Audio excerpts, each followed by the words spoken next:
નમસ્કાર. આજે આપણે એક એવી વાર્તા સાંભળવા જઈ રહ્યા છીએ જે મિત્રતાની સાચી મિસાલ છે. આ વાત છે બે ખાસ દોસ્તોની, કૃષ્ણ અને સુદામા. એમની દોસ્તી એટલી અનોખી હતી કે ખબર છે, એની વાતો આજે પણ આપણને ઘણું બધું શીખવી જાય છે. હવે આ વાર્તામાં એક ટ્વિસ્ટ છે.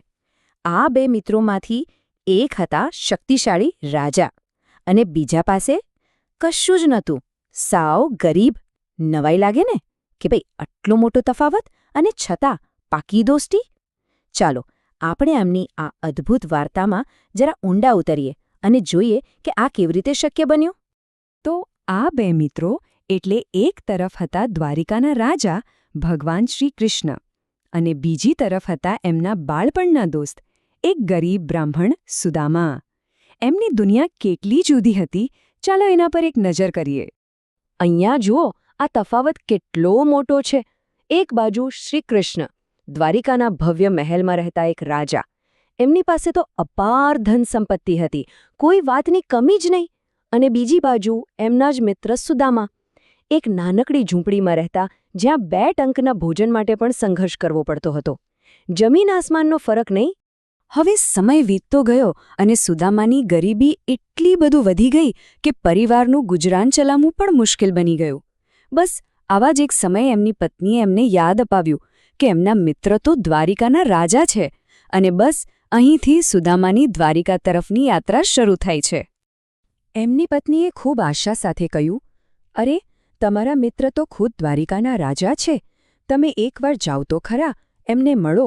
મને પૂરો વિશ્વાસ છે કે એ આપણી મદદ ચોક્કસ કરશે. જુઓ, એમને મિત્રની મિત્રતા પર કેટલો ભરોસો હતો. પણ એક વાત સમજવા જેવી છે. સુદામાના મનમાં મદદ માંગવાનો સહેજ પણ વિચાર નહોતો. એ તો બસ પોતાના જૂના વહાલા મિત્રને વર્ષો પછી મળવા માટે તલસી રહ્યા હતા. એમને તો ખાલી જૂની યાદો તાજી કરવી હતી બસ. હવે મિત્રને મળવા જવાનું હોય તો ખાલી હાથે થોડું જવાય. પણ ઘરમાં તો આપવા જેવું કંઈ જ નહોતું. એટલે સુદામાની પત્ની આડોશ-પાડોશમાંથી માંગીને 3 મુઠ્ઠી પૌવા લઈ આવી અને એને એક કપડામાં બાંધીને સુદામાને ભેટ તરીકે આપ્યા. ભલે ભેટ એક ફાટેલા કપડામાં બાંધેલા સાદા પૌવાની જ હતી, પણ એની અંદર શુદ્ધ પ્રેમ ભરેલો હતો. મિત્ર માટેનો નિખાલસ સ્નેહ. અને સાચું કહીએ તો આવા પ્રેમથી મોટી ભેટ બીજી કઈ હોઈ શકે.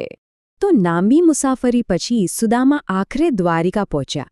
એમની આંખો સામે ભગવાન કૃષ્ણનો ભવ્ય મહેલ હતો. પણ હવે એક મોટો સવાલ હતો. શું મહેલના ચોકીદારો આવા ગરીબ બ્રાહ્મણને અંદર જવા દેશે? અને અંદર જઈને રાજાને મળવાનું શું થશે? ચાલો જોઈએ આગળ શું થાય છે. અને થયું પણ એવું જ. આટલા મોટા રાજા અને આટલો ગરીબ મિત્ર, આટલા વર્ષો પછી જ્યારે એ મળે તો શું થાય? રક્ષકોએ સુદામાને એમની હાલત જોઈને રોકી તો દીધા, પણ જેવું સુદામાએ કહ્યું કે કૃષ્ણના મિત્ર છે, તરત જ એ લોકો અંદર સમાચાર આપવા દોડ્યા. અને બસ જેવી આ વાત કૃષ્ણના કાને પડી, જેવું એમણે સુદામા નામ સાંભળ્યું, એ જ ક્ષણે એ પોતાનું રાજ સિંહાસન બધું છોડીને ઉઘાડા પગે દોડ્યા, સીધા મહેલના દરવાજા તરફ, પોતાના બાળપણના મિત્રને મળવા. એમણે દોડીને સુદામાને ભેટી લીધા. બંને મિત્રોની આંખોમાંથી આંસુ વહેતા હતા. એટલું જ નહીં, કૃષ્ણએ જાતે પાણી લાવીને સુદામાના પગ ધોયા અને એમને પોતાના રાજસિંહાસન પર બેસાડ્યા. વિચાર કરો, એક રાજા માટે એના ગરીબ મિત્રનું કેટલું ઊંચું સ્થાન હતું. બંને મિત્રો જૂની વાતોમાં ખોવાઈ ગયા હતા. ત્યારે જ કૃષ્ણની નજર પેલી નાની પોટલી પર પડી, જે સુદામા સંકોચથી છુપાવી રહ્યા હતા. એમને થતું હતું કે આટલા મોટા રાજાને હું આ સાધારણ પૌવા કેવી રીતે ભેટ આપું. પણ કૃષ્ણ તો મિત્રનો પ્રેમ સમજી ગયા. એમણે હસીને કહ્યું, અરે, મારા માટે શું લાવ્યો છે? અને પ્રેમથી એ પોટલી ઝૂંટવી લીધી. અને જેવી એમણે પૌવાની પહેલી મુઠ્ઠી મોઢામાં મૂકી, બસ ત્યારથી જ જાદુ શરૂ થઈ ગયો. પછી બીજી અને પછી ત્રીજી. ચાલો જોઈએ એમાં શું થયું. જુઓ, અહીંયા જાદુ થયો. કૃષ્ણએ જેવી પહેલી મુઠ્ઠી ખાધીને, એમણે માંગ્યા વગર જ સુદામાને આખી પૃથ્વીનું રાજ્ય આપી દીધું. બીજી મુઠ્ઠી ખાધી તો સ્વર્ગના બધા સુખ પણ એમના નામે કરી દીધા. અને જ્યારે એ ત્રીજી મુઠ્ઠી ખાવા જતા હતા, ત્યારે રાણી રૂકમણીએ એમનો હાથ રોકી લીધો, કેમ કે એ જાણતા હતા કે હવે તો કૃષ્ણ પોતાનો સર્વસ્વ આપી દેશે. થોડા દિવસો મહેલમાં રહ્યા પછી સુદામા ઘરે પાછા જવા નીકળ્યા. એમના મનમાં પૂરો સંતોષ હતો. એમણે પોતાના મિત્ર પાસે કશું જ માંગ્યું ન હતું, કારણ કે એમને તો બસ મિત્રનો પ્રેમ જ જોઈતો હતો, જે એમને ભરપૂર મળ્યો હતો. પણ ખરી નવાઈ તો હવે ખવાની હતી. સુદામા જ્યારે પોતાના ગામ પાછા પહોંચ્યા તો એમને પોતાનું ઘર જ ન મળ્યું. એ આશ્ચર્યમાં પડી ગયા. એમની નાની ઝૂંપડીની જગ્યાએ હવે એક ભવ્ય મહેલ ઊભો હતો, અને અંદરથી એમનો પરિવાર સુંદર રાજવી કપડાં પહેરીને બહાર આવ્યો.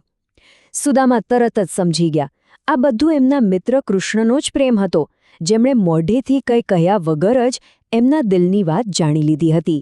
અને આને જ કહેવાય સાચી મિત્રતા. સાચો મિત્ર એ જ હોય જે આપણી જરૂરિયાતને, આપણી તકલીફને આપણા કહ્યા વગર જ સમજી જાય. કૃષ્ણએ બરાબર એ જ કર્યું. તો આ વાર્તામાંથી સૌથી મોટો બોધ એ જ મળે છે કે દોસ્તીમાં પૈસો કે ગરીબી, ઊંચ કે નીચ કશું જ મહત્વનું નથી. મહત્વનું છે તો બસ દિલથી દિલનો લગાવ, સાચો પ્રેમ અને સ્નેહ. તો આ સુંદર વાર્તા પછી એક વિચાર આવે છે ને કે આપણા જીવનમાં સાચી મિત્રતાનો અર્થ શું છે? આપણા મિત્રો આપણા માટે કેટલા ખાસ છે? આના પર જરૂરથી વિચારજો.